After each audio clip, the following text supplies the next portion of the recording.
Right, starting with the conditional, writing the converse, inverse, and contrapositive. This one requires a lot of writing. Obviously, I don't have a lot of space and a big pen to write it with, so I'm going to try and make it fit the best I can. Converse is going to switch the hypotenuse and the conclusion. So we're going to switch to if two angles congruent, then two angles, it says angles, are right. All right, not going to worry about truth, false, just going to write them out first. The inverse, we are going to leave them in the order of the original, but we're going to negate. So that it says if two angles are right angles, we're going to say if two angles are not right, then two angles are congruent. Two angles are not congruent. If you want to work on that wording, you can clean it up a little bit, but just looking for the basics right now. And finally, contrapositive is going to take that original, it's going to flip it to the converse and negate it. So we're going to look at that converse and negate.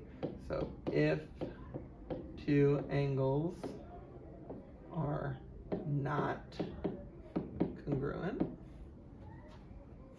then two angles are not right.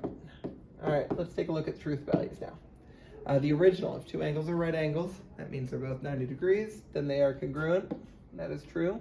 Remember, for true, we don't need to justify a true statement, we just say that it's true. False statement, we need to provide a counterexample. So if two angles are congruent, then two angles are right. I'm going to say false because the two angles could be 100 degrees. So I'm going to say 100 degree and 100 degree. Because the converse is false, I know the inverse must be false. But just knowing that it's false isn't enough. I need to provide a counterexample. So if two angles are not right, then the two angles are not congruent.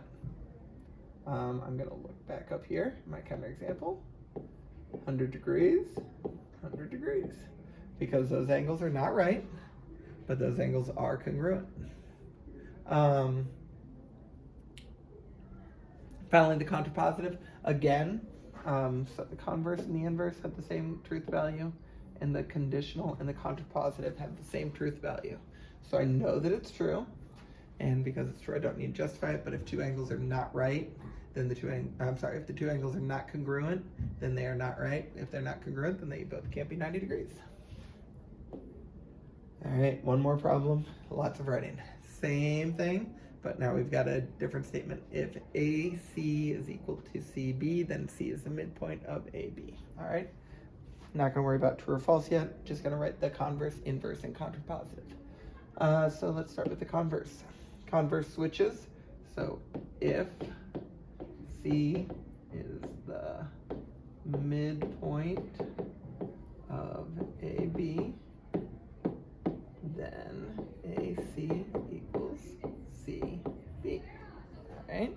The inverse is going to keep them in the same order but negate. So if AC does not equal CB, then C is not the midpoint of AB. All right, and finally the contrapositive, switch and negate. If C is not the midpoint of AB, then AC does not equal CB. All right, let's talk about truth value now. If AC equals CB, then C is the midpoint of AB. This feels true, but we need to be careful here. It's actually a false statement. This is something that we looked at in class. We can have A, C, be that segment right there, and C, B, be that segment right there. And if those two segments are congruent, then AC does equal CB. But C is obviously not the midpoint of AB because AB is that line right there. and C is not on that line. So we've got a false statement. All right, converse. If C is the midpoint of AB, then this is true. Because if C is the midpoint of AB, then that means that C is in the middle. So that would mean that the two segments are congruent.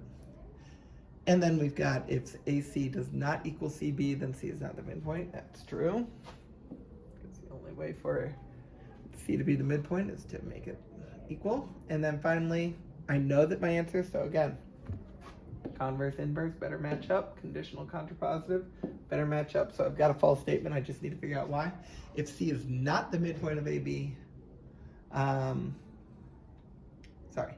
if C is not the midpoint, then, and my counterexample is, again, right here.